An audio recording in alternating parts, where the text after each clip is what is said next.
Like comment.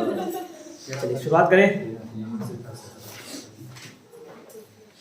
कहाँ तक लिए थे लास्ट? अनुच्छेद 53।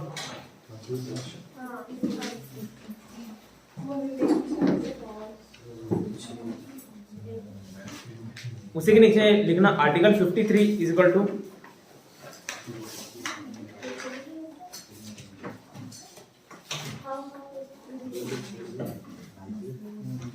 संघ ऑब्लिक सरकार की कार्यपालिका शक्तियां। संघ ऑब्लिक सरकार की कार्यपालिका शक्तियां। कार्यपालिका शक्तियां मतलब एग्जीक्यूटिव पावर राष्ट्रपति के पास होंगी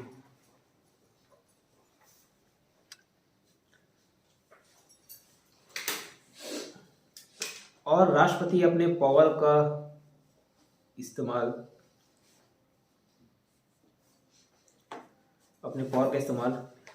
अपने अधीनस्थ अधिकारियों ऑब्लिक सबऑर्डिनेट ऑफिसर या मेंबर दोनों लिखा हुआ है, अपने सबऑर्डिनेट ऑफिसर्स के संयोग पर करेगा, के संयोग से करेगा।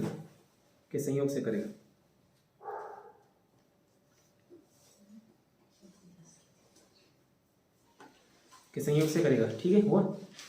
इसका सीधा सीधा यही मतलब हो जाता है कि देखो राष्ट्रपति नाम मात्र का प्रमुख है, वास्तविक प्रमुख कोई और नहीं। इसके लिखना नीचे लिखना इसका मतलब राष्ट्रपति नाम मात्र का प्रमुख है, नाम मात्र का प्रमुख है।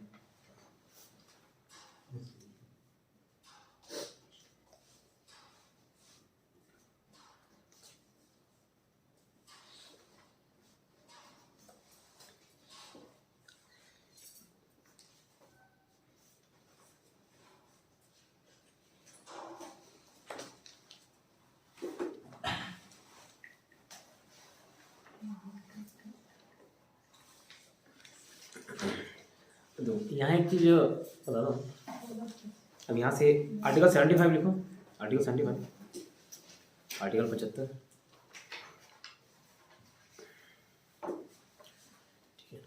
अब देखो जैसे वोटिंग होती है ना, टोटल लोकसभा सीट है 545, 2 सीट छोड़ दो जो प्रेसिडेंट बाद में नॉमिनेट करता है, ठीक है, तो बचता है कितना? 543 सीट्स। 543 सीट्स। अब जिसका लोकसभा में बहुमत है, सपोज बीजेपी पार्टी चुनाव लड़ी तो उसको बहुमत हासिल करना होगा कितना? 272। 543 का आधा करोगे तो 271.5 आएगा, ठीक है। मतलब 272 सीट्स चाहिए सरकार बनाने के लिए, तो जो 272 सीट लाया उसकी सरकार बनेगी, ठीक है। तो यहाँ पे आर्टिकल 75 में ये लिखा हुआ है कि राष्ट्रपति किसको प्रधानमंत्री नियुक्त करेगा? तो लोकसभा के बहुमत दल के नेता को, लोकसभा बोला है, ठीक है, लोकसभा बोला, लोकसभा में आपका बहुमत होना चाहिए। लोकसभा के बहुमत दल के नेता को प्रधानमंत्री नियुक्त करते हैं, ठीक है। अब नेता वो अपने बीच से किसी को भी बना सकते हैं, जैसे मोदी जी लोकसभा के नेता, ठीक है। तो लोकसभा के बहुमत दल के नेता को प्रधानमंत्री नियुक्त कर सकता है, कौन? राष्ट्रपति करेगा, ठीक है। क्या बोल रहा हूँ, आर्टिकल 75 में क्या लिखा हुआ है कि जो राष्ट्रपति है वो लोकसभा में बहुमत दल के नेता को प्रधानमंत्री नियुक्त करेगा, ठीक है, प्रधानमंत्री नियुक्त करेगा। इतना क्लियर? अब प्रधानमंत्री का नियुक्ति होता है, चुनाव नहीं होता, ठीक है, नियुक्ति होता है, राष्ट्रपति करता है, ठीक है। इतना क्लियर? जरूरी थोड़ी ना एक ही पार्टी को 272 वोट मिल जाए, 272 सीट मिल जाए, है ना। अब 272 क्या बोलना चाहिए, सीट नहीं मिली, ठीक है। 545 था, 2 हटा दो, 543, 272 रिक्वायर्ड थे बहुमत पाने के लिए, मतलब सरकार बनाने के लिए। किसी भी पार्टी को 272 नहीं मिली तो किसको प्रधानमंत्री नियुक्त करेगा? ठीक है। अब यहाँ पे राष्ट्रपति की स्वविवेकी शक्तियां काम में आती है, ठीक है। राष्ट्रपति की स्वविवेकी शक्ति पहला ये किसी अनुच्छेद के अंतर्गत तो नहीं दी गई है, ठीक है, किसी अनुच्छेद के अंतर्गत नहीं दी गई। और हम लोग देखे भी कि राष्ट्रपति ज्यादातर हर काम लगभग 95% काम किससे पूछ के करता है, समझो मंत्रिपरिषद के सलाह पे करता है, ठीक है, खुद अकेले स्वतंत्र रूप से नहीं करता। लेकिन यहाँ पे उसका पावर आ जाता है राष्ट्रपति का, ठीक है। कैसे? बहुमत दल कोई नहीं, किसी को कोई बहुमत दल नहीं है, ठीक है, किसी को बहुमत प्राप्त नहीं है, तो अपने मन से किसी को भी न्योता देता है कि आप अपना बहुमत सिद्ध करिए और सरकार बना लीजिए, ठीक है। अब अच्छा ऐसा भी क्या कि जिसे 543 में 272 सीट चाहिए, किसी को एक सीट मिला तो उसको न्योता दे देगा क्या? दे सकता है, ठीक है। वो राष्ट्रपति की स्वयं की शक्ति, एक सीट भी रहे मिलेगा उसको भी आमंत्रित करेगा, ठीक है, कि आप आइए बहुमत सिद्ध कीजिए और सरकार बनाइए। तो सरकार बनाने का न्योता दे देते हैं। कर्नाटक विधानसभा फिर बोलूँगा क्योंकि तब तक पॉलिटी पढ़ा था तो समझ आ रहा कर्नाटक विधानसभा क्या करना। तो वहाँ क्या हुआ, बीजेपी और कांग्रेस जुड़े थे, ठीक है। राज्यपाल जो था, अब वो हालांकि राष्ट्रपति उधर राज्यपाल, ऐसी सेम टू सेम राज्यपाल की स्थिति में भी है, ठीक है। तो वहाँ बीजेपी बहुत कम सीटें मिली थी एज कम्पेयर टू कांग्रेस, ठीक है। फिर भी बीजेपी को मौका दे दिया गया उनके लिए, और राज्यपाल ने काफ़ी समय दिया था, 1 आध महीने का समय दिया था कि आप बहुमत सिद्ध कीजिए। मतलब 1 महीने का समय क्यों दिया? उस समय मतलब सिर्फ खरीद फरोख्त चलेगा, विधायक लोग को खरीदा जाएगा, वही था ना। ये सब विधायक लोग इधर बंद होटल उधर बंद होटल में, तो ये सब क्या खरीदी चलता है, फिर खरीद चलेगा। फिर सुप्रीम कोर्ट चले गए कांग्रेस वाले, और फिर कांग्रेस हमारे सुप्रीम कोर्ट जाने के बाद सुप्रीम कोर्ट ने आदेश जारी किया कि 1 हफ्ते के अंदर बहुमत सिद्ध कीजिए। 1 महीने मतलब सिर्फ आप खरीद फरोख्त को बढ़ावा देंगे, 1 हफ्ते के अंदर करिए। 1 हफ्ते के अंदर नहीं कर पाए, वो छोड़ दिए, ठीक है। तो यहाँ राष्ट्रपति का संवेग हो जाता है कि किसी को भी बहुमत नहीं मिला तो जरूरी नहीं कि ज़्यादा वाले को देंगे, ठीक है। वो 5 सीट वाले को भी दे सकता है, 1 सीट वाले को भी दे सकता है, ठीक है। उसको बोलेगा कि आप सरकार बनाइए, लेकिन बहुमत सिद्ध कीजिए। बहुमत सिद्ध कीजिए मतलब गठबंधन की सरकारें भी तो थी, अभी तो पूर्ण बहुमत में आया था बीजेपी, इससे पहले गठबंधन की सरकार थी शायद, बीजेपी और क्या होते हैं, बीजेपी और कौन नहीं थे, पार्टी का नाम याद नहीं।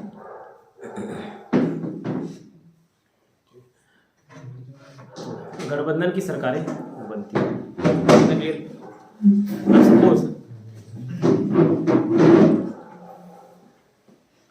बीजेपी को मिली 200 और कांग्रेस को मिला है 75, तो दोनों अगर गठबंधन की सरकार बना ले मतलब दोनों का बहुमत सिद्ध हो गया 275, ठीक है। अब आपस में समझौता होता है कि कौन प्रधानमंत्री बनेगा, किसको मंत्री पद दिया जाएगा, वो सब आपस में लोग समझौता करते हैं, ठीक है।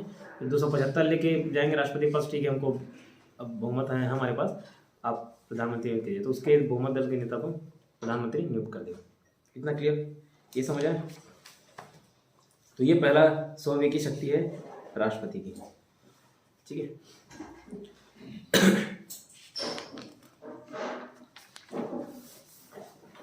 अच्छा, जैसे यहाँ पे लिखिए लोकसभा के बहुमत दल के नेता को राष्ट्रपति नियुक्त करता है, ठीक। लोकसभा के बहुमत दल के नेता को राष्ट्रपति नियुक्त करता है, तो ये बताइए राज्यसभा का जो मेंबर है, राज्यसभा का सांसद है, वो बन सकता है कि नहीं बन सकता प्रधानमंत्री? पक्का? लोकसभा के बहुमत दल को नेता बनाता है, बन सकते हैं? ओपिनियन दिया था मनमोहन सिंह असम के राज्यपाल, हाँ राज्यसभा सांसद थे मनमोहन सिंह, दो कार्यकाल से लगभग वो थे, ठीक है। प्रधानमंत्री थे, वो राज्यसभा सांसद थे, ठीक। प्रधानमंत्री क्या है, कोई भी सांसद होना चाहिए, नहीं भी है तो 6 महीने के अंदर चुनाव हो जाना चाहिए, ठीक है। लेकिन जिसको प्रधानमंत्री होगा ना वो लोकसभा के बहुमत दल का नेता माना जाएगा, भले वो राज्यसभा सांसद हो, लेकिन फिर भी वो लोकसभा के संसद का लोकसभा के नेता होगा, ठीक है। क्या बोला नहीं समझ आया? भले वो राज्यसभा का सांसद था मनमोहन सिंह, लेकिन वो लोकसभा के बहुमत दल जो भी कांग्रेस पार्टी थी उस टाइम, ठीक है, तो भले वो सांसद है राज्यसभा का, लेकिन नेता बन गया किसका? लोकसभा का नेता, और लोकसभा का नेता ही प्रधानमंत्री बनता है, तो इसको लीडर के रूप में बताया गया और वो प्रधानमंत्री बने। अब राज्यसभा का नेता कौन? तो राज्यसभा का नेता फिर कोई और बनेगा। हर सदन का एक नेता होता है, ठीक है, एक लीडर होता है, ठीक। जो प्रधानमंत्री होता है वो ऑटोमेटिकली लोकसभा का नेता कहलाता है, ठीक है। तो जैसे मोदी जी है वो लोकसभा के नेता है, ठीक है। अगर वो राज्यसभा के सांसद रहते फिर भी वो लोकसभा के नेता कहलाते, फिर राज्यसभा का कोई और बनता, ठीक है। ये केस चलता है, इतना क्लियर। और राष्ट्रपति क्या काम करते हैं? तो प्रधानमंत्री को भी शपथ दिलाते हैं, ठीक है। राष्ट्रपति प्रधानमंत्री को भी शपथ दिलाते हैं, ठीक है। अब इस बात का संविधान में उल्लेख है क्या? संविधान उल्लेख नहीं है, ठीक है। फिर भी राष्ट्रपति प्रधानमंत्री को शपथ दिलाते हैं। और प्रधानमंत्री कभी भी अपने पद की शपथ नहीं लेता, प्रधानमंत्री पद की शपथ नहीं लेता, वो मंत्री पद की शपथ लेता है, ठीक है। प्रधानमंत्री अपने प्रधानमंत्री पद की शपथ नहीं लेता, मंत्री ही तो है वो, ठीक है। इतने सारे मंत्री हैं, उसमें वो भी एक मंत्री है, बस वो प्रधानमंत्री है, तो वो मंत्री पद की शपथ लेता है, जैसे बाकी मंत्री लेते हैं ना। सेम यही भी है मुख्यमंत्री वाले केस में, जैसे यहाँ मुख्यमंत्री सहित 13 आपके मंत्री हैं, तो मुख्यमंत्री जी भी किसकी पद शपथ लेंगे? मंत्री पद की शपथ लेंगे। जो बाकी मंत्री लेते हैं वो मुख्यमंत्री ही लेंगे, ठीक है। तो राष्ट्रपति प्रधानमंत्री को शपथ दिलाता है, ये बात। और प्रधानमंत्री किसकी शपथ लेता है? मंत्री पद की, ठीक है। कितना क्लियर?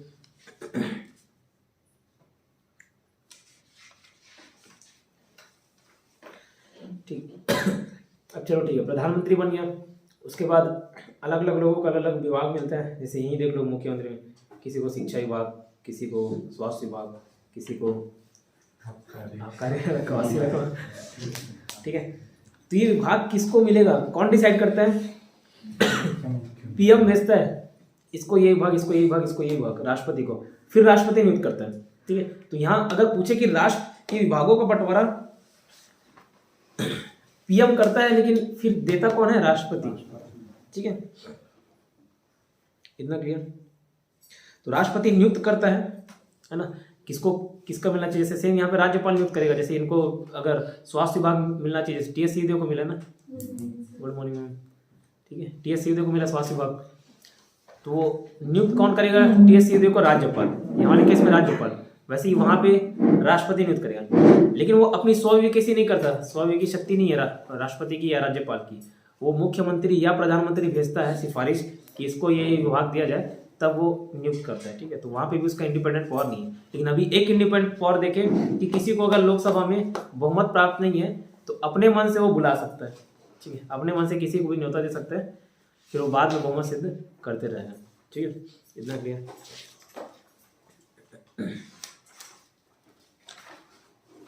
चलिए यहाँ तक लिखिए, आर्टिकल 75 लिखिए ना, इसमें पहला पॉइंट लिखिए, लोकसभा में बहुमत दल के नेता को, लोकसभा में बहुमत दल के नेता को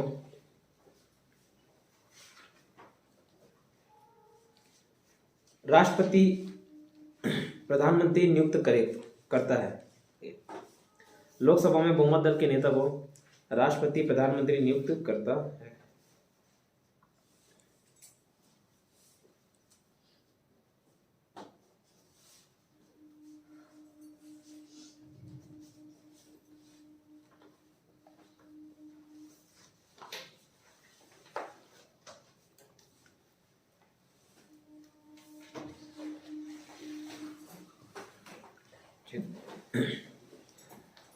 नीचे लिखना बहुमत is equal to,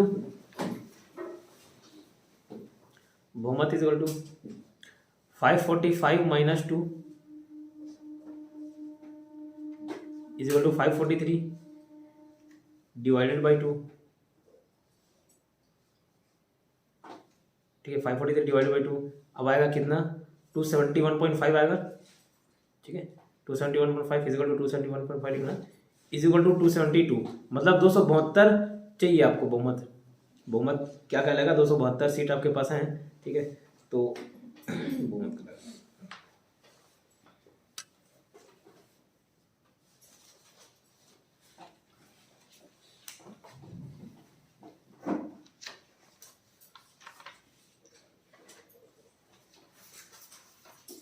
next point ना, राष्ट्रपति प्रधानमंत्री को शपथ भी दिलाता है।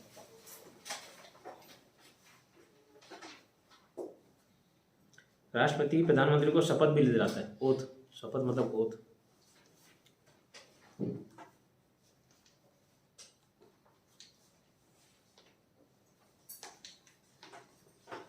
शपथ मतलब ओथ, ठीक है। लेकिन इस बात का मेंशन कॉन्स्टिट्यूशन में नहीं है, इस बात का मेंशन कॉन्स्टिट्यूशन में नहीं है।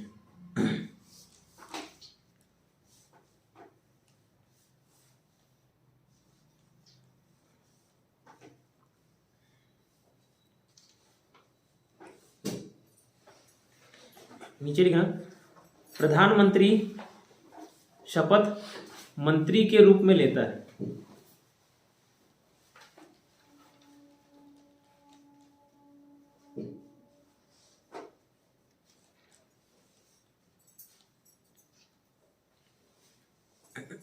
प्रधानमंत्री शपथ मंत्री के रूप में लेता है, ठीक है।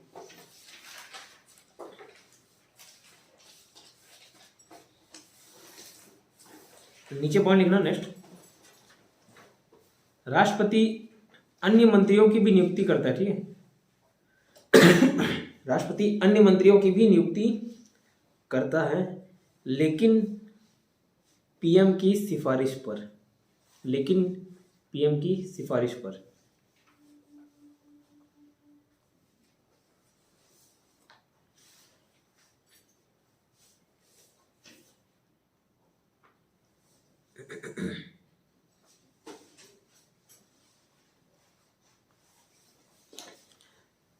ठीक है, पीएम की सिफारिश। इससे साफ साफ क्या मतलब समझ आता है कि नियुक्ति तो प्रेसिडेंट करेगा, ठीक है, अपॉइंट कौन करेगा, प्रेसिडेंट करेगा, लेकिन जो किसको कौन सा विभाग मिलना है कौन डिसाइड करेगा, प्रधानमंत्री, ठीक है, वो लिख के देगा। सेम ऐसा ही केस यहाँ पे भी है, राज्यों में भी, ठीक है। नेक्स्ट पॉइंट लिखा, लोकसभा में किसी भी दल को स्पष्ट बहुमत ना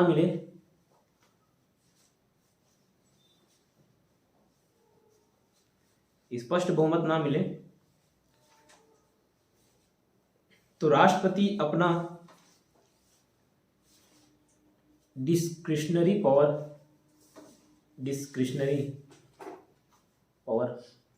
ऑब्लिक स्वविवेकी शक्ति से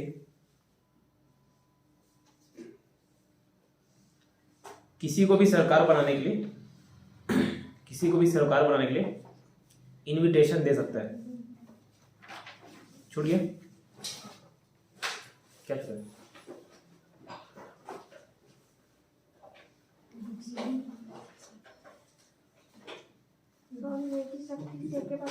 स्वयं की शक्ति से किसी को भी सरकार बनाने के लिए इनविटेशन दे सकता है, किसी को भी सरकार बनाने के लिए इनविटेशन दे सकता है।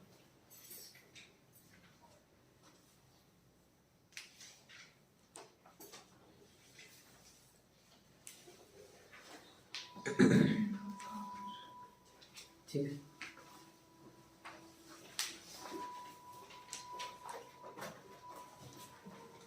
तो यहीं पे अब ये बात समझा दी, अगर 5-10 सेट मिले तो भी दे सकते हैं, ठीक है।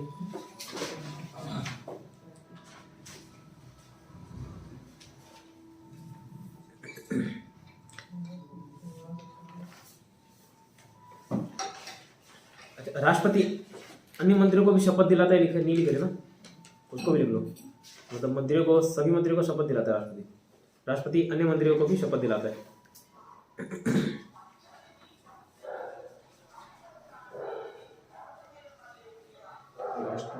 अन्य मंत्रियों को भी शपथ दिलाता है।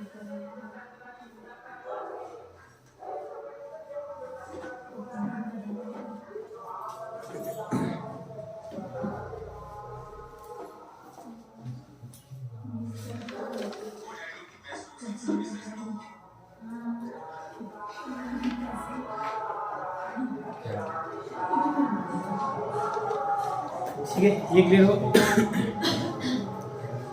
एक आर्टिकल को डीप में देख रहे हैं, ठीक, 2 मिनट इस पे नजर डालिए,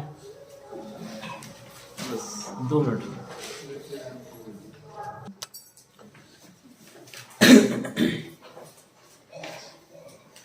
अब देखिए, आपको 52 से लेके 61 तक आर्टिकल तो याद होंगे, है ना, फिर 72 याद किए थे, फिर एक्स्ट्रा जो देख रहे हैं उनको याद करते जाना आपको, ठीक है। जैसे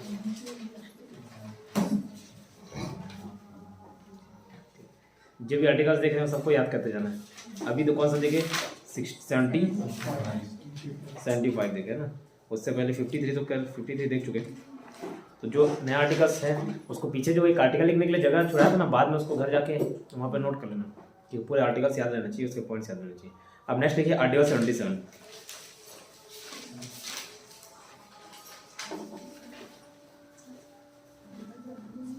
आर्टिकल 77 77।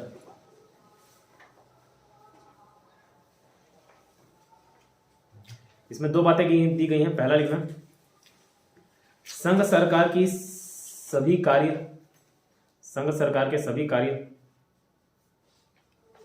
राष्ट्रपति के नाम से किए जाएंगे। संघ सरकार के सभी कार्य राष्ट्रपति के नाम से किए जाएंगे।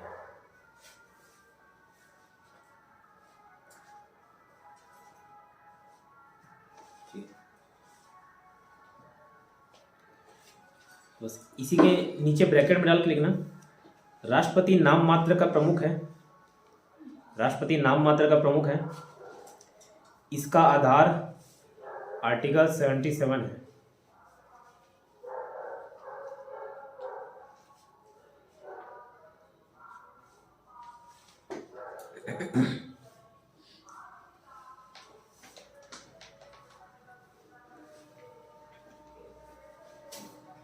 सेकंड पॉइंट लिखिएगा। पहले लिखे, संघ सरकार के सभी कार्य राष्ट्रपति के नाम से किए जाते हैं। ठीक है, राष्ट्रपति के नाम से, नाम मात्र का प्रमुख है। सेकंड पॉइंट, प्रेसिडेंट मंत्रियों के बीच कार्य आवंटन के नियम बनाते हैं।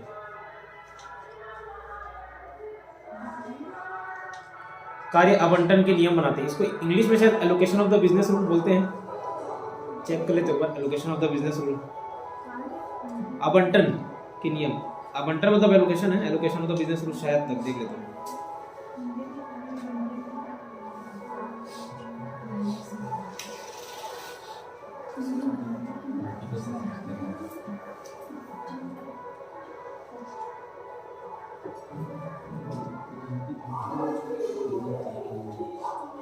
ठीक, वही बोलते हैं allocation of the business rule. ठीक, all executive action of the government of India shall be express to be taken in the name of president. राष्ट्रपति के नाम से, इन द नेम ऑफ प्रेसिडेंट। ठीक है, अब बोलोगे अभी कुछ देर पहले देखे कि विभाग कार्य आवंटन तो प्रधानमंत्री देता है, मतलब किसको कौन सा विभाग मिलेगा ये तो प्रधानमंत्री तय करता है। हाँ, प्रधानमंत्री तय करता है, लेकिन जो नियम बनाता है वो कौन बनाता है? राष्ट्रपति। तो नीचे ब्रैकेट में लिखना, कार्य आवंटन इज इक्वल टू पीएम। कार्य आवंटन इज इक्वल टू पीएम, मतलब कार्य आवंटन कौन करता है? पीएम।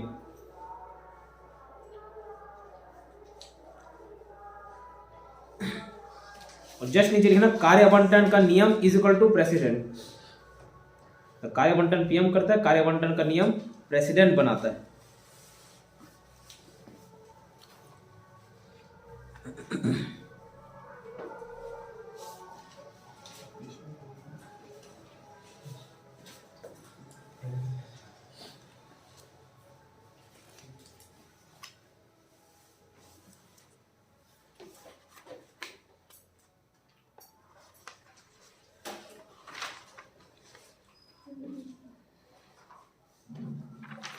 ठीक है, नेक्स्ट लिखिए आर्टिकल 78।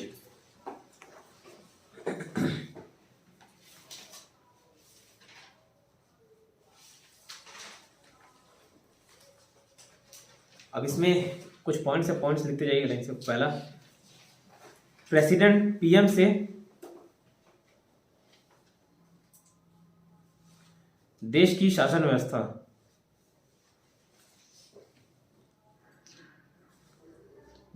व्यवस्था के बारे में जानकारी प्राप्त कर सकता है।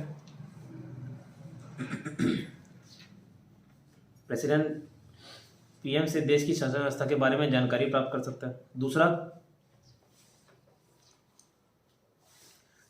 प्रेसिडेंट पीएम से विधि निर्माण, मतलब लॉ फॉर्मेशन या लॉ मेकिंग के संबंध में जानकारी प्राप्त कर सकता है। विधि निर्माण के संबंध में जानकारी प्राप्त कर सकता है। तीसरा,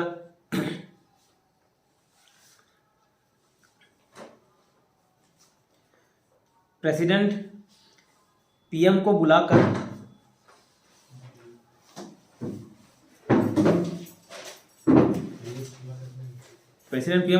किसी भी विषय पर मंत्रिपरिषद में चर्चा कराने को कह सकता है। प्रेसिडेंट पीएम को बुलाकर किसी भी विषय पर मंत्रिपरिषद में चर्चा कराने को कह सकता है।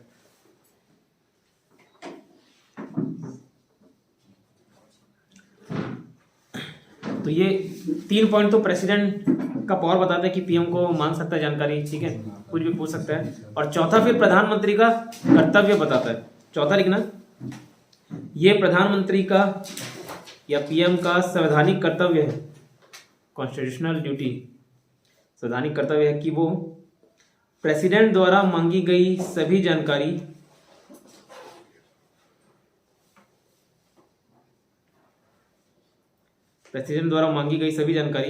को उपलब्ध कराए।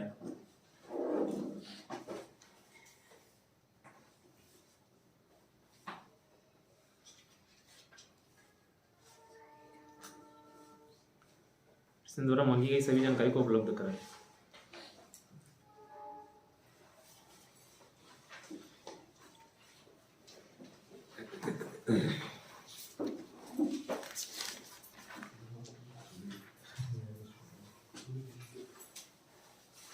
इसको रिपीट करो। कौन सा शुरू से? आर्टिकल 78 देखो, पहला पॉइंट था, सुन लेना बाकी सब भी। प्रेसिडेंट प्रधानमंत्री से देश की शासन व्यवस्था के बारे में जानकारी प्राप्त कर सकता है, ठीक है, कैसे चल रहा है शासन, कैसा सिस्टम है, ठीक। दूसरा पॉइंट क्या बोला था, प्रेसिडेंट पीएम से विधि निर्माण, लॉ फॉर्मेशन या लॉ मेकिंग के संबंध में जानकारी प्राप्त कर सकता है, ठीक है। तीसरा, प्रेसिडेंट प्रधानमंत्री को बुलाकर किसी भी विषय पर मंत्रिपरिषद में चर्चा कराने के लिए कह सकता है। ये पॉइंट क्या है एक्सप्लेन करूंगा, ठीक है। इसका ये मतलब प्रेसिडेंट प्रधानमंत्री से हर चीज के बारे में जानकारी ले सकता है, देश कैसे चल रहा है, ठीक है, और प्रधानमंत्री को बताना होगा। तो चौथा पॉइंट जो लिखा था वो प्रधानमंत्री का क्या है, संवैधानिक कर्तव्य, कॉन्स्टिट्यूशनल ड्यूटी है, ठीक है, कि जो प्रेसिडेंट मांगा है उसको जानकारी उपलब्ध कराए। अब जानकारी लेगा बस, उसको कुछ और कर नहीं सकते, और जानकारी रहेगा। इतना क्लियर। चौथा पॉइंट है ये प्रधानमंत्री का संवैधानिक कर्तव्य है। लिखिए लिखिए, ठीक है,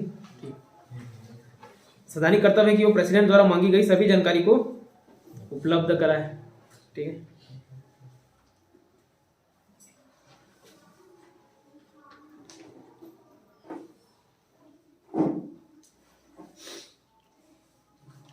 अब जो तीसरा पॉइंट था कि किसी भी विषय पर मंत्रिपरिषद में चर्चा कराने के लिए बोल सकते हैं, ये क्या पॉइंट है, जैसे देखो कोई भी निर्णय अकेले कोई एक मंत्री नहीं लेता, ना प्रधानमंत्री नहीं लेगा, ठीक है, इवन प्रधानमंत्री भी ले लिया या कोई और मंत्री ले लिया, जैसे कोई स्वास्थ्य विभाग का मंत्री है, वो स्वास्थ्य संबंधी कोई एक निर्णय ले लिया, तो ऐसा नहीं कि अपने निर्णय लिए, उसको मंत्रिपरिषद में चर्चा किया जाता है। प्रधानमंत्री और मंत्रिपरिषद सब एक में मंत्रिपरिषद में शामिल रहेंगे, ठीक है। तो हर काम तो राष्ट्रपति के नाम से किए जाते हैं, ठीक है, और किसकी सलाह पे करते हैं, मंत्रिपरिषद की सलाह पे। तो अगर प्रेसिडेंट को लगता है कि यार मंत्रिपरिषद की सलाह से कोई भी काम, उसका निर्णय तो वहीं से ले चालू होगा ना, प्रधानमंत्री का, प्रेसिडेंट का, ठीक है, किससे, मंत्रिपरिषद की सलाह से। तो कोई एक मंत्री अपने ही खुद का निर्णय ले लिया है और प्रेसिडेंट को लगता है कि ये मंत्रिपरिषद में चर्चा में नहीं रखा गया है, तो प्रधानमंत्री को बुलाएगा, बोलेगा कि इस विषय पर चर्चा होना है, ठीक है, इस विषय पर चर्चा होना है। क्यों? क्योंकि प्रेसिडेंट कुछ भी काम करता है किसकी सलाह पर करता है, मंत्रिपरिषद, किसी व्यक्तिगत किसी मंत्री के सलाह पर नहीं करता, ठीक है। आगे बहुत सारे पॉइंट्स जो जब इमरजेंसी पढ़ेंगे 352 में, तो इंदिरा गांधी बस फोन में बोल दी इमरजेंसी लगाना है, लगा दिए, ठीक है, फोन में बोल दिए इमरजेंसी लगाना है, इमरजेंसी लगा दी। इतना बड़ा कदम सिर्फ फोन में हो गया, टेलीफोन किए, इमरजेंसी लगाना है। तो फिर आगे 352 में वो जुड़ा भी गया, मंत्रिमंडल मतलब क्या, मंत्रिपरिषद मतलब क्या, तो डिफाइन किया हुआ है। तो खाली एक व्यक्ति विशेष के निर्णय मान्य नहीं रहेंगे, ठीक है, पूरे मंत्रिपरिषद में उसको चर्चा होना रहता है। तो अगर प्रेसिडेंट को लगता है कि किसी एक व्यक्ति ने ही निर्णय लिया है, किसी एक मंत्री ने निर्णय लिया है, उस पर चर्चा नहीं किया गया उस विषय पर, तो प्रधानमंत्री को बुलाएगा, बोलेगा कि इसको बैठक करवाओ, इसमें मंत्रिपरिषद में चर्चा होना चाहिए, मंत्रिपरिषद की बैठक होगी, इसमें चर्चा करें, ठीक है। ये पॉइंट क्लियर। आर्टिकल 78 एक बार देखिए, 75 से 53 से पढ़े ना, 53 से देखिए, 2 सेकंड देखते जाइए, ठीक है, आगे बढ़े। आर्टिकल 76 देखिए। हालांकि ये सब अब देखिए, प्रेसिडेंट का टॉपिक समझ लो, बहुत सारा चीज़ खत्म हो गया, बट जहाँ जहाँ पे प्रेसिडेंट इन्वॉल्व है वो टॉपिक भी कवर होते जा रहे हैं, ठीक है। जैसे अब आर्टिकल 76 महान्यायाधीश का, अटॉर्नी जनरल का, देखिए आर्टिकल 76 डैश करके लिखना, उसमें महान्यायवादी,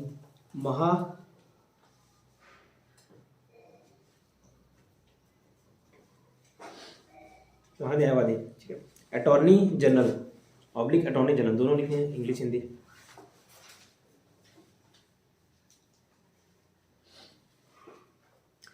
अंदर पॉइंट लिखना, president council of minister oblique मंत्री परिषद, दोनों टर्मिनोलॉजी याद रहना चाहिए। मंत्रिमंडल को कैबिनेट बोला जाता है और मंत्री परिषद को काउंसिल ऑफ मिनिस्टर बोला जाता है, ठीक है। तो president council of minister oblique मंत्री परिषद की सलाह पर भारत के अटॉर्नी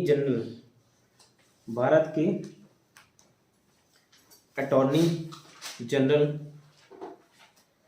ऑब्लिक महान्यायवादी की नियुक्ति करता है, मतलब अपॉइंटमेंट करता है।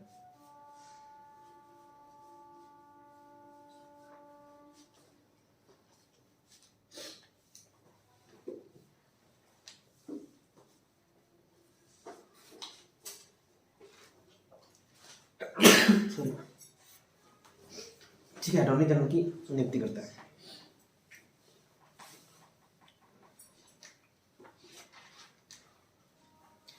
और शपथ भी दिलाता है, ठीक है, शपथ भी दिलाता है।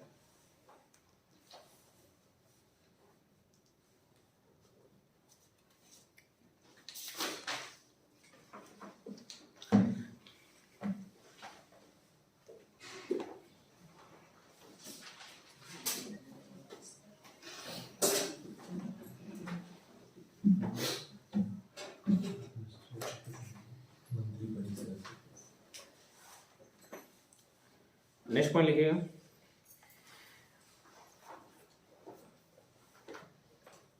अटॉर्नी जनरल मतलब महान्यायवादी राष्ट्रपति के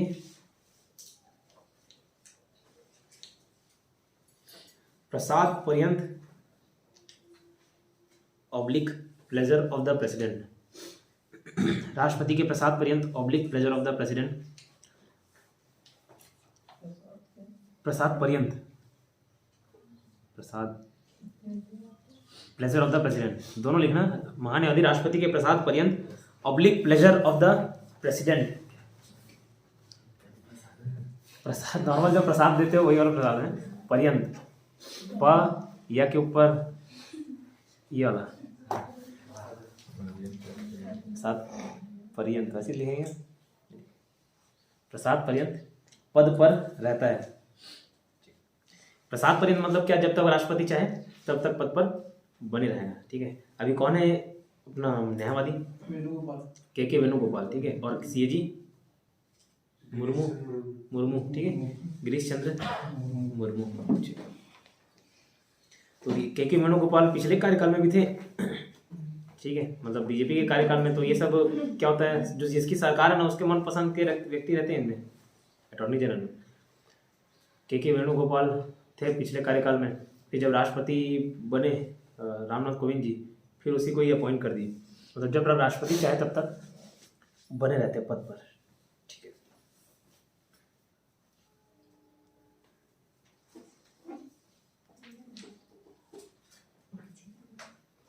नेक्स्ट पॉइंट लिखिए,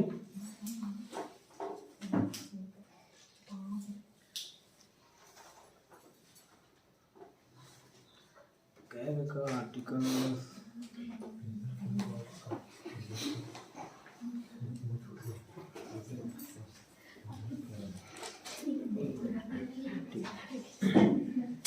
लिखना,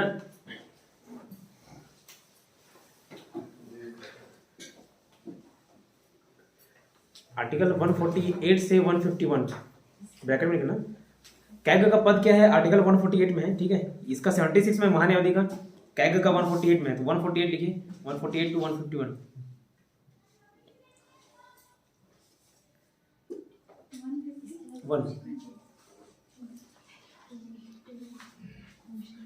ठीक है, इसमें लिखना राष्ट्रपति मंत्री परिषद की सलाह पर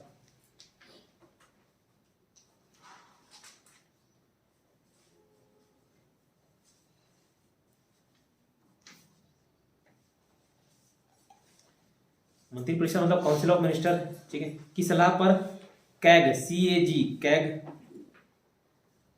ब्रैकेट में लिखना कंट्रोलर, या था कंट्रोलर नहीं है, controller COMPT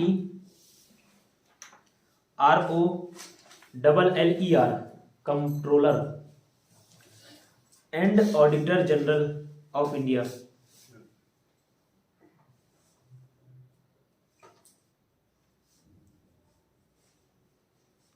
controller auditor general of India, ठीक है। ऑब्लिक, इसको हिंदी में नियंत्रक एवं महालेखा परीक्षक।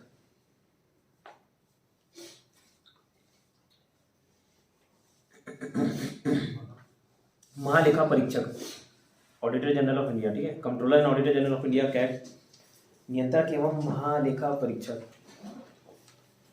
अब इसके नाम में क्या लिखा है? नियंत्रक।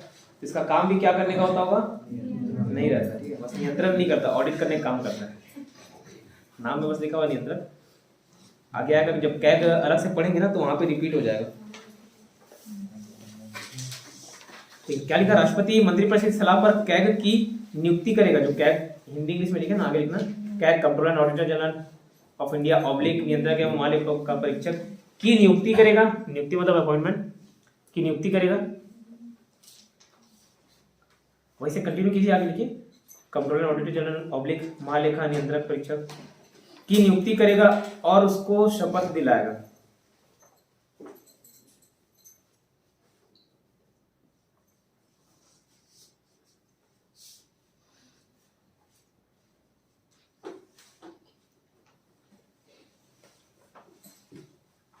ठीक है, शपथ दिलाएगा।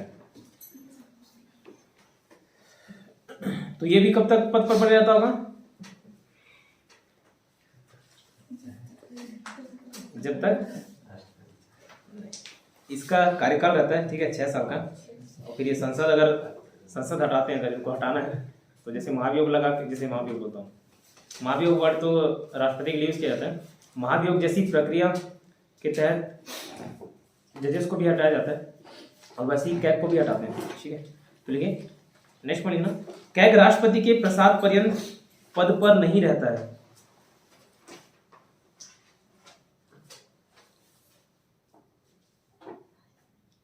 इसका कार्यकाल होता है टेन्योर। कार्यकाल मतलब टेन्योर। कैग राष्ट्रपति के प्रसाद पर्यंत, प्रसाद पर्यंत का मतलब होता है कि जब तक मैं चाहूंगा सर। प्रसाद पर्यंत पद पर नहीं रहता है, और नहीं को अंडरलाइन कर लेना, ब्रैकेट में डाल लेना, ब्रैकेट इन्वर्टेड कॉमा डाल लेना, ठीक है, नहीं रहता है। कैग का कार्यकाल होता है, उसी आगे लेना, कैग का कार्यकाल होता है टेन्योर। कार्यकाल मतलब टेन्योर।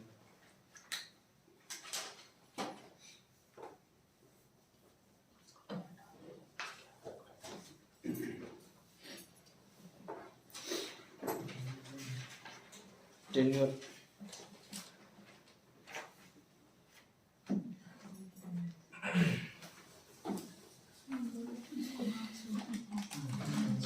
होता है, ब्रैकेट में लिख लेना 6 साल 6 ईयर, 6 साल 6 ईयर और age of 65 years. Age of 65 years मतलब 65 वर्ष की आयु। विच एवर इज अर्लियर, जो पहले हो जाए, विच एवर इज अर्लियर। 6 साल और मतलब या वाला और, ठीक है, 6 साल या एज ऑफ 65 ईयर्स, यहां तक लिखें। विच एवर इज अर्लियर, जो पहले हो जाए। इसका क्या मतलब, जैसे देखिए अगर कोई 50 साल का व्यक्ति है, अब कैग बनाया गया तो उसको 6 साल के लिए अपॉइंट हो गया, समझ लो, ठीक है। मतलब 6 साल खत्म होते हो तो वो 65 हो गया, तो या तो 6 साल, ठीक है, 56 पहले आ गया, ना कि 65 आया। लेकिन कोई 62 में ही बना दिया गया, ठीक है, 62 वैसे जब बनाया गया कैग तो उसका कार्यकाल कितना होना चाहिए था? 6 साल। या लिखा हुआ या 65 साल, जो पहले हो जाए, तो अब वो 3 साल बाद ही 65 साल का हो जाएगा, तो भी वो उसका कहाँ रिटायर हो जाएगा, ठीक है, क्लियर। तो इसका कार्यकाल, लेकिन महान्यायाधीश ऐसा कुछ नहीं है। महान्यायाधीश प्रसाद करते रहता है, प्लेजर ऑफ द प्रेसिडेंट, जिसकी सरकार रहती है वो अपने हिसाब से बना देता है, ठीक है। तो कैग का काम क्या, आगे फिर अलग से मेंशन करेंगे, देखेंगे। कैग का काम क्या, तो ऑडिट करने का काम होता है बस। Controller and auditor general, control करने का काम नहीं होता, सिर्फ ऑडिट करने का काम होता है, ठीक है। और कैग ऑडिट भी होता है नहीं 10-10 साल में, निकाय में नहीं मालूम, 10-10 साल में, ठीक है। तो ऐसे ही। और महान्यायाधीश का काम क्या, तो जैसे हम लोग अपने लिए वकील करते ना, तो वैसे ये भारत सरकार का वकील है, समझ लीजिए, मान्यवादी भारत सरकार का वकील है। ठीक है, तो जितने भी केस होते हैं, जैसे कोई भी देखे, Kesavananda Bharati versus Union of India, Union of India, Bharat सरकार घसटाता है कोर्ट में, तो ये वकील का काम करता है। ठीक है, इतना क्लियर? नहीं क्लियर? टेन्योर लिखे, आगे लिखना, कैग को संसद के द्वारा हटाया जाता है। कैग को संसद के द्वारा हटाया जाता है।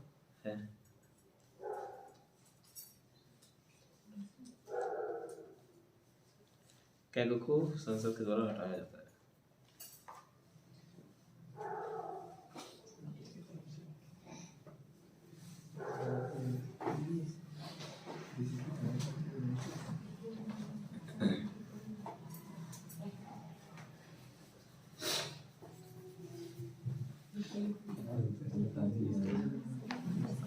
अब यहीं पे ना लाइन से 148, 149, 150 और 151 को भी लिख लीजिए, याद रहेगा, जब रिपीट होगा तो और अच्छे से याद हो जाएगा। 148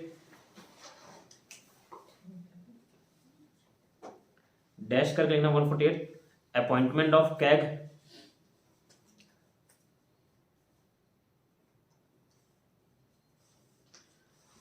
अपॉइंटमेंट ऑफ कैग, ठीक है, प्लस ओथ मतलब शपथ, एंड कंडीशन ऑफ सर्विस मतलब शर्तें। ठीक है, अपॉइंटमेंट ऑफ कैग, ठीक है, oath plus condition of service. ठीक, नेक्स्ट 149 लिखना, 149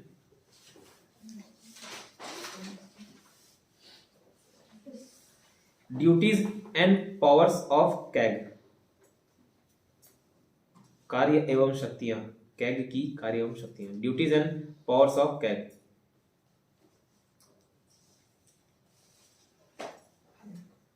कैग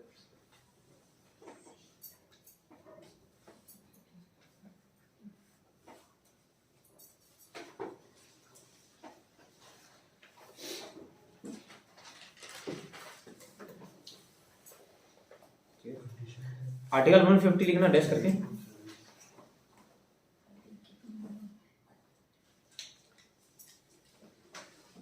जैसा प्रेसिडेंट प्रिस्क्राइब करे, जैसा 150, हाँ 150, जैसा प्रेसिडेंट प्रिस्क्राइब करे मतलब जैसा प्रेसिडेंट बोले, उस फॉर्म में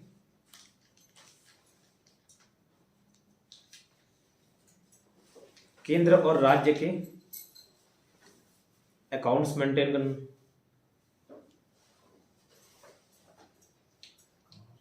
अकाउंट्स मेंटेन करना,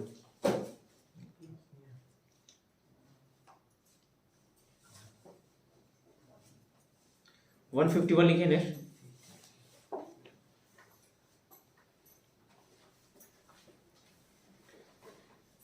कैग की रिपोर्ट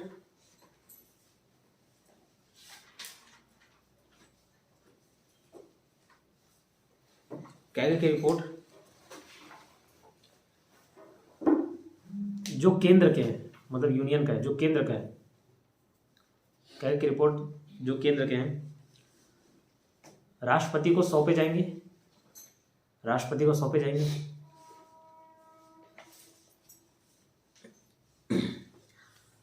और राष्ट्रपति इस रिपोर्ट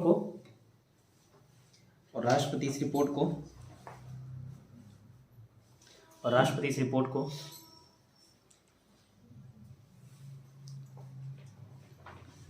संसद के दोनों सदन में, संसद मतलब पार्लियामेंट और सदन मतलब हाउस, संसद के दोनों सदन में रखवाएगा।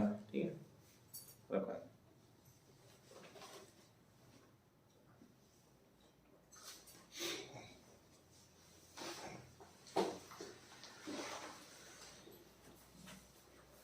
इतना क्लियर? तो अभी तक राष्ट्रपति किसको किसको शपथ दिलाया?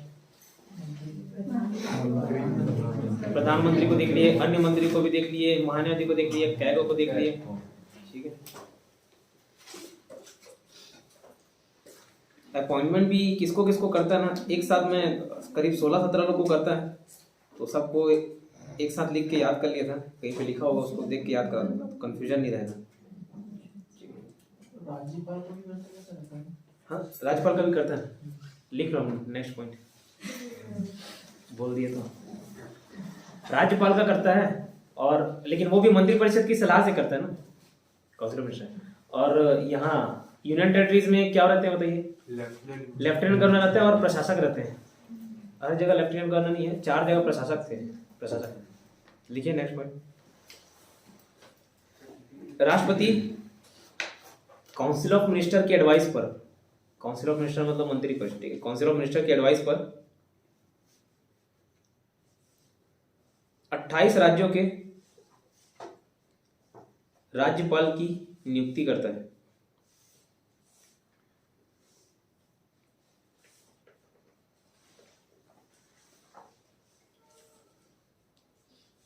अभी 29 से 28 हो गए ना, और केंद्र शासित कितने हो गए? 9 8। एक और टुकड़े कर दे रहे हो आप।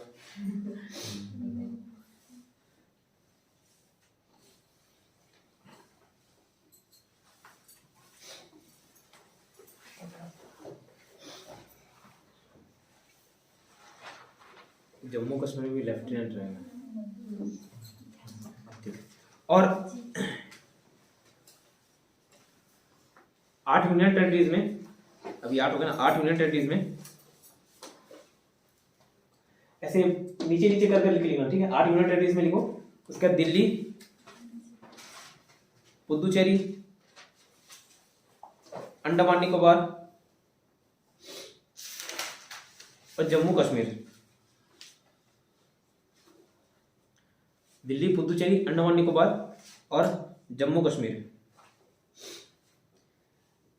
ऐसे सबको एक साथ सम्मिलित करके क्या लिख लेना, यहाँ लेफ्टिनेंट गवर्नर की नियुक्ति करता है। लेफ्टिनेंट गवर्नर का स्पेलिंग LIEU से स्टार्ट होता है, ठीक है, LIEU से स्टार्ट होता है। अब ऐसी उसके स्पेलिंग बनाए गए हैं, ये तक मत देखिए भूल के। लेफ्टिनेंट गवर्नर LIEU, फिर TENANT है शायद, लेफ्टिनेंट, पता नहीं, जो भी लेफ्टिनेंट LEIU से स्टार्ट होता है, LIEU स्टार्ट होता है, ठीक है। यहाँ क्या नियुक्त करता है? Lieutenant governor. और बाकी जो बचे 4 हैं, लक्षद्वीप हो गया, और क्या क्या बच गया, जो भी बचे सब में क्या? प्रशासक, एडमिनिस्ट्रेटर।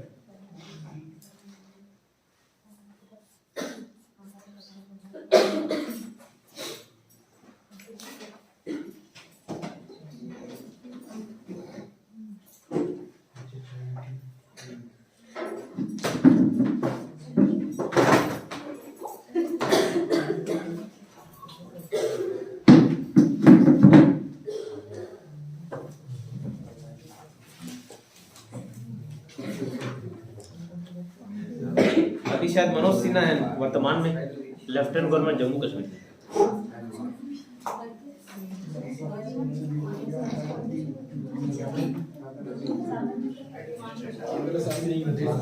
सामान्य प्रदेश, सामान्य राज्य, देखो नाम से क्लियर है ना, केंद्र शासित करता है, ज्यादातर कंट्रोल पूरा केंद्र करता है, केंद्र। और राज्य का एक स्वतंत्र रूप से काम करता है, इतना ज्यादा इंटरफेरेंस नहीं रहता, लेकिन वो केंद्र द्वारा शासित प्रदेश है। उसके अलग अलग क्या होना चाहिए, क्राइटेरिया थे किसको केंद्र शासित प्रदेश बोला जाएगा। जैसे जिसकी पॉपुलेशन बहुत कम है, ठीक है, जैसे पुदुचेरी, लक्षद्वीप, है ना, या छोटे से क्षेत्र में पॉपुलेशन बहुत ज्यादा है, दिल्ली, ठीक है, या कोई आसपास के जो क्षेत्र है ना, उससे उसकी संस्कृति मेल नहीं खाती, जैसे पौंडीचेरी और हो गया, पौंडीचेरी हो गया,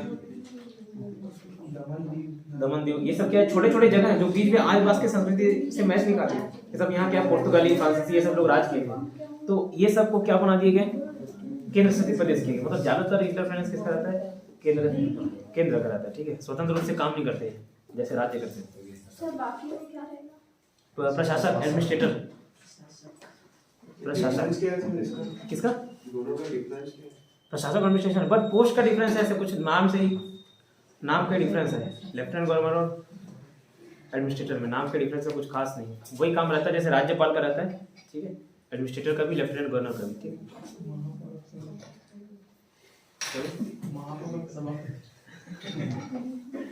प्रशासक मतलब चुनाव का भी होगी, महाप्रशासक में नहीं, चुनाव यहाँ पे भी नहीं होता।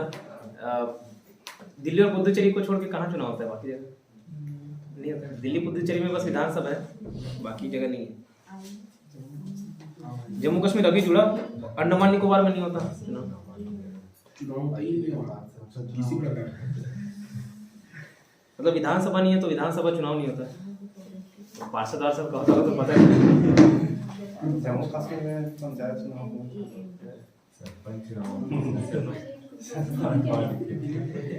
नेक्स्ट ये लास्ट, आज का लास्ट आर्टिकल 74।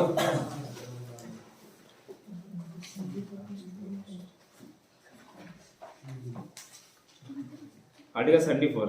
अब इसमें 3 पॉइंट है, तीनों पॉइंट याद रखना चाहिए, पहला दूसरा तीसरा। पहला लिखिए, राष्ट्रपति को सहायता देने के लिए एक मंत्री परिषद होगी। राष्ट्रपति को सहायता देने के लिए एक मंत्री परिषद होगी, मतलब वही काउंसिल ऑफ मिनिस्टर। सेकंड लिखना, इस मंत्री परिषद का हेड पीएम होता है।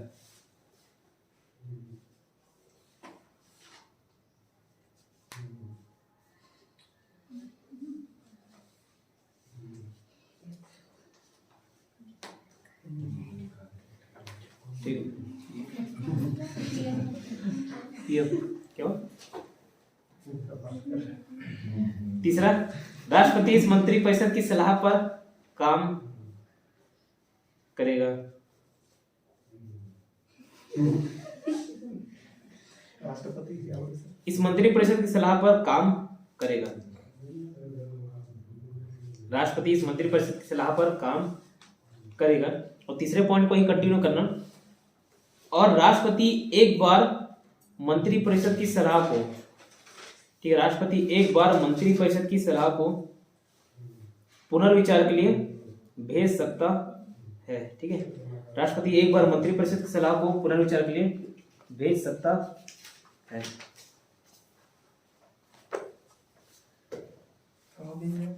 हाँ, कहाँ भेजेगा उसको? वापस मंत्री परिषद जैसे कोई निर्णय लेके भेज दिए कि ये पास कराना है, इस पे चर्चा सहमति जता के इसको वापस आने नहीं भाई, फिर से एक बार डिसीजन लो, अभी कर सकते हो। देखिए यहीं पे एक पॉइंट डिफरेंस याद रखना राज्य और केंद्र में।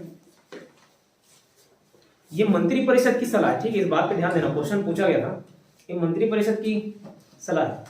ठीक है, तो जैसे केंद्र में मंत्री परिषद होंगे वैसे राज्य में मंत्री परिषद होंगे। ठीक है, और एक बार पुनर्विचार के लिए भेज सकता है। किसको बोल रहा है? मंत्री परिषद जो निर्णय लिया है राष्ट्रपति उसको एक बार पुनर्विचार के लिए भेज सकता है। जैसे कुछ भी डिसीजन लिए कि हाँ ये काम करना है, ठीक है, राष्ट्रपति को लग रहा है कि नहीं यार, क्योंकि राष्ट्रपति तो लागू करता है काम, तो फिर राष्ट्रपति ही करते हैं, उसी के हिसाब से चलता है, सारे नाम उसी के नाम से किए जाते हैं। तो राष्ट्रपति क्या एक बार उसको पुनर्विचार के लिए भेज सकता है, फिर से विचार कर लो यार ठीक नहीं लग रहा है ये।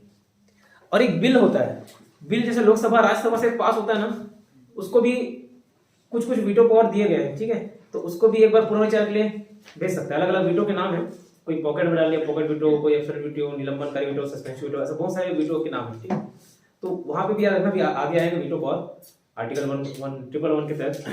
फिलहाल ये बोल रहा हूँ, एक मंत्री परिषद के निर्णय को पुनर्विचार के लिए भेजा वो अलग चीज, और जो बिल आता है राष्ट्रपति के पास उसको भेजा वापस सदन में, वो अलग चीज है दोनों। ठीक है, तो राष्ट्रपति बिल को वापस भेज सकता है, मंत्री परिषद के जो निर्णय है उसको भी पुनर्विचार के लिए वापस भेज सकता है। ये कोई मुंह जबानी नहीं होता ना, सिर्फ लिखित होता है, तो वही लिखित वाले को वापस भेजना पड़ रहा है। मुंह जबानी मतलब वो तो फोन पे ही बोल सकता है, वापस भेजना मतलब लिखित में ही काम होते हैं।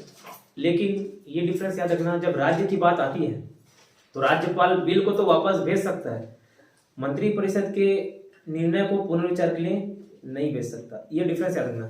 तो जैसा जैसा राष्ट्रपति का होता है सेम टू सेम राज्यपाल का होता है, बट डिफरेंस याद करोगे ना तो पूरा मेहनत 90% से कम हो जाता है। बस 10% डिफरेंस है, बाकी और कोई डिफरेंस नहीं है। जैसे कोरम वहाँ 1/10 रहता है केंद्र में, राज्य में 1/10 और 10 विच एवर इज मोर, ये था। जैसे अगर कहीं 36 सीटें हैं विधानसभा, तो वहाँ का कोरम 3.6 मतलब 4 नहीं होगा, वहाँ का कोरम 10 होगा। 1/10 और 10 विच इज मोर। लेकिन लोकसभा अगर चल वहाँ की बात हो रही है तो 545 में 55 या 54 लगते होंगे, 55 रहेंगे तो चलेगा, ठीक है, 1/10। तो ऐसे कुछ कुछ डिफरेंस है जिसको याद कर लोगे ना तो जो पार्ट 5 पढ़ रहे हो और पार्ट 6 90% आपका मेहनत कम हो जाएगा। बस डिफरेंस को याद रखना है, ठीक है। डिफरेंस अलग से लिख के रखा हूँ मैं। तो जैसे यहाँ पे बता दिया, मंत्रिपरिषद के निर्णय को राष्ट्रपति एक बार पुनर्विचार के लिए भेज सकता है। फिर से एक बार इसमें निर्णय कर लीजिए, एक बार भेज सकता है। लेकिन राज्यपाल मंत्रिपरिषद के, मंत्रिपरिषद मतलब क्या, राज्यों का मंत्रिपरिषद, वो केंद्र का मंत्रिपरिषद है। क्या बोल रहा हूँ फिर से, प्रेसिडेंट मतलब राष्ट्रपति मंत्रिपरिषद के निर्णय को एक बार पुनर्विचार के लिए भेज सकता है। लेकिन राज्यपाल मंत्रिपरिषद के निर्णय को पुनर्विचार के लिए नहीं भेज सकता, ठीक है। मंत्रिपरिषद बोलता हूँ, जैसे कोई बिल पास हुआ लोकसभा राज्यसभा से तो राष्ट्रपति उसको भी एक बार पुनर्विचार के लिए भेज सकता है, ठीक है, वो वीटो पावर देता है। राज्यपाल भी भेज सकता है, ठीक है। यहाँ पे राज्यपाल भी भेज सकता है, राष्ट्रपति भी भेज सकता है। बस वो मंत्रिपरिषद का जो निर्णय है ना उसको पुनर्विचार के लिए राज्यपाल नहीं भेज सकता, लेकिन राष्ट्रपति भेज सकता है, ठीक है। इसको देखिए एक बार पूरा।